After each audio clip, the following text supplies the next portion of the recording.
one of the worst things that you could possibly maybe do is go on the internet because, like Beverly said, anybody can call themselves whatever they like. But are you getting reliable, trusted, verified information? That's And it can send people on a tailspin. You know, right. they're starting to diagnose themselves now. And Hmm. with all the misinformation out there and all the, bad, perspectives that people have, and sometimes they're, motivated by other means and other purposes than just trying to give you good information. If I had a loved one diagnosed with dementia and I didn't know anything about dementia, I mean, there's a million and two rabbit holes I could go down. And now I am just building up that anxiety, that fear, depression, everything inside of me, which is not going to be healthy for anyone. So I always advise just, you know, make sure you're getting information from trusted, reliable sources, people with an MD or a DO or something after their name, Hmm.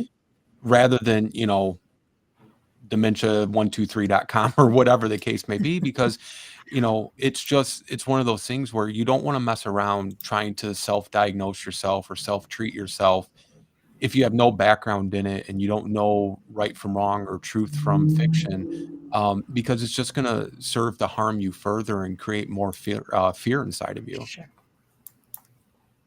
Yeah, I mean, I think those are excellent points.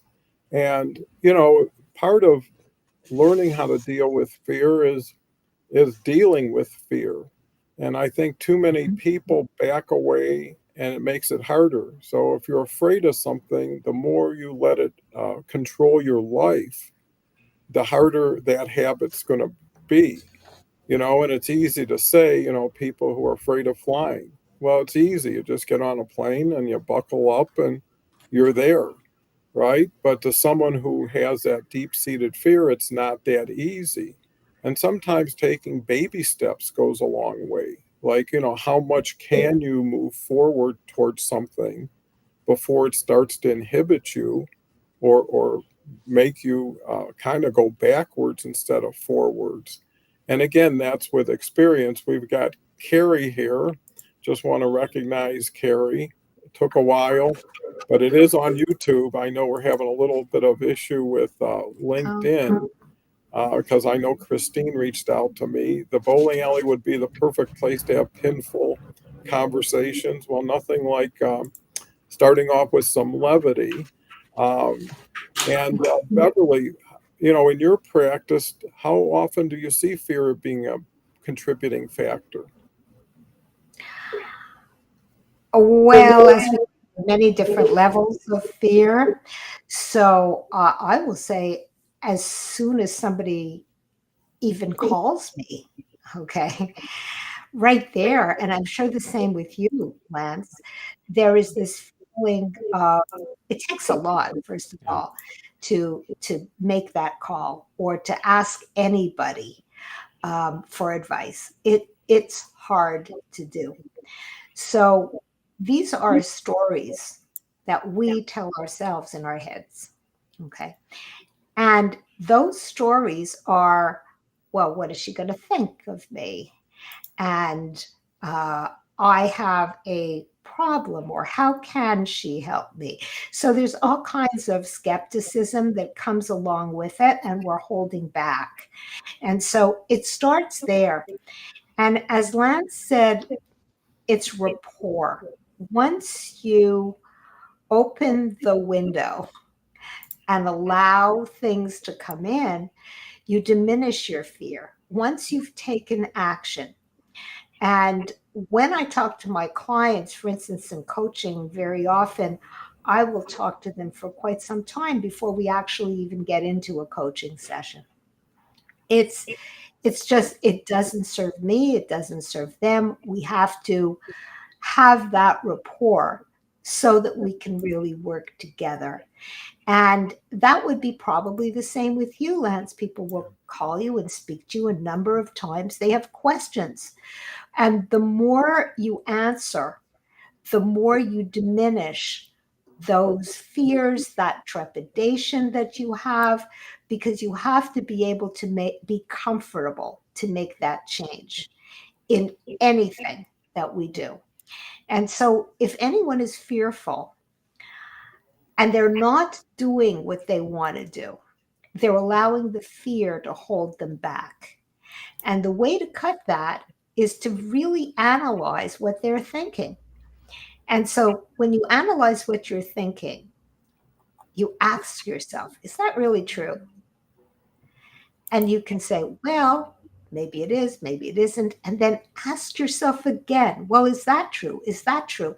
Question yourself like you are a witness and you are the lawyer that is screening yourself. Once you go down into that thought, you realize maybe this isn't true because fear is a thought. I am scared. We go right back into our shell. And the thought comes from here. Maybe you heard that someone else had that problem and that's what happened to them, or maybe this, or maybe that. It's all stories. Maybe you were told by your mother, your grandmother, who knows? This is all a generational thing. Whatever that fear is I am at risk of getting hurt. And so question it. Are you really? And it's the same thing. We can go back to the plane or to a car. Once you've had that car accident and wow, you've been traumatized by it, there's a fear that if I go into another car, exactly the same thing is going to happen. Okay. And will it really? Start questioning, start analyzing it. But yes, automatically your brain is going to be wired to, oh my gosh, I can't do this. I can't walk into that car. And if you avoid it, it grows. Our stories become huge. And when they become huge, okay, we're going to avoid all vehicles altogether. So the whole idea is taking action, facing the fear, going out, asking the question. That's the only way to challenge that fear because it's a thought. It's not a reality. It's only a thought, and the thought is our thought. And just think how powerful you would be without all those negative thoughts, which come from nowhere except up here. So, yeah, Lance, a lot of people, I'm Yeah. sure, are nervous when they come and speak to Yeah. you. Well, I know even for my own kids, if they're scared of something, once they get through it, they usually come out and say, "Oh, that wasn't so bad after all. I'm not scared Mhm. of that anymore." But then when you have people that have been independent for 70, 60, 80 plus years Yes. and they're hesitant or resistant to allowing people to come into the home now to help them, Mhm. it's some of that is their self-determination, their pride, but a lot of that also is fear, right? And because it's the fear of the unknown. I'm having this strange situation. I've never had this before. But once you're right, Beverly, we talk to them sometimes ad nauseum about, Mhm. sometimes it's not even the person, it's the family that we're meeting with. And they develop that level of comfort and trust within us. And then any anxieties or hesitations they have usually dissipate rather quickly. But sometimes it takes the mom or the dad or whoever it is we're being entrusted to help. Sometimes it takes them weeks to finally say, okay, this isn't scary. This isn't a bad thing. This is a good thing to Mhm. help me. And I tell people, fear is an emotion, and I think we'd all agree that it's an emotion. It's not a tangible thing. It's a fleeting thing.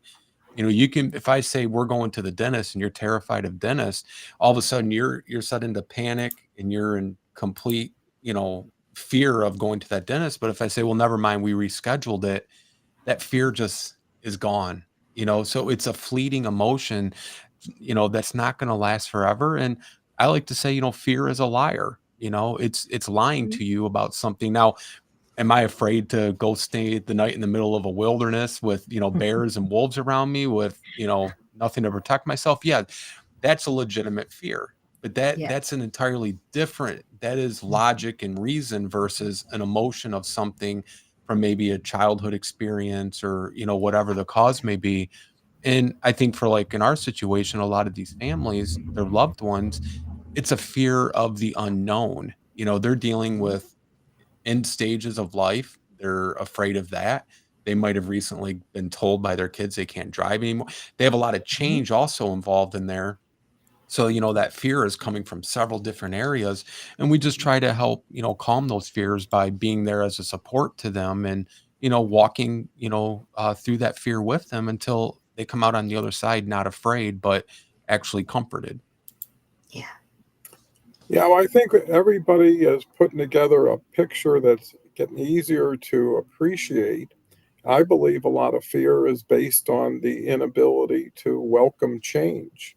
Some Mhm. people get into routines and habits, and whatever they are, they're comfortable because they're known, they're repeated, and people are, acclimated pretty well. And now, when you say, like Lance says, we got to take your keys away from the car, or you're not able, or we don't care to see you do certain things.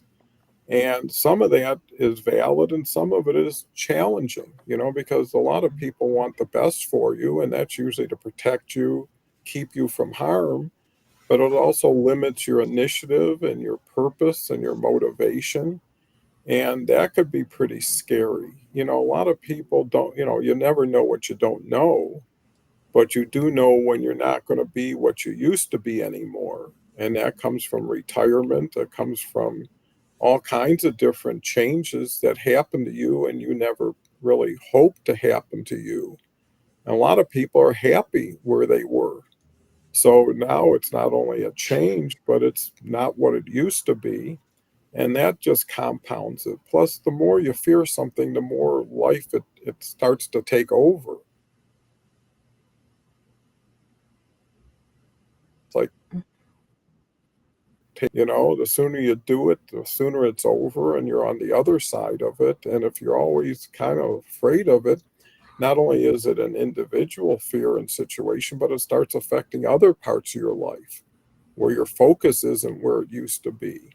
And it overwhelms you at times. And everybody's somewhat different, but some things are going to happen whether you like it or not, whether you choose to do it. You're just going to be carried with the flow. And I think going with the flow and allowing things to happen as they happen, right? Mhm. Too many people get ahead of themselves. Well, in a year, this is what's going to happen, or 3 years. Well, just take care of today. Take care of your next meal. Learn how to breathe until you can kind of get yourself together. But there's help out there. And I think that's the most important point. And there's people who can help you. And there's people who've gone through what you've gone through. And I think when you can get around that, there's that loneliness that happens with fear. I'm the only one, or this is really too tough on me. And when you start to normalize it by other people sharing it, it makes it easier. And some things are always going to be a challenge, and that's because they are a challenge. Right. And you don't want to be unrealistic and walking with rose-colored glasses and everything. But at the same time, you don't want to be your own worst enemy instead of being your own best friend. So, Beverly, Okay. Well, yeah, so much, Don. You touched on so much. I also want to touch on just now someone in the comments. Jason, thank you so much. You just said good morning. Just a quick pop in to say hello in between meetings. Have a wonderful, as always, conversation. And I really, welcome everybody that's listening. Sometimes it's intimidating, believe it or not, and even adding anything in the comments. It helps us, but it not only helps us, it is a risk when we go out there and we're writing something, we're writing about anything, because you're putting yourself out there, and that causes anxiety all the time. And first of all, thank you to Jason. It doesn't matter how long you've been here, we appreciate it. But what's going on also is an understanding that very often we put things off by not making a decision. And you can say, well, the decision is not fear based.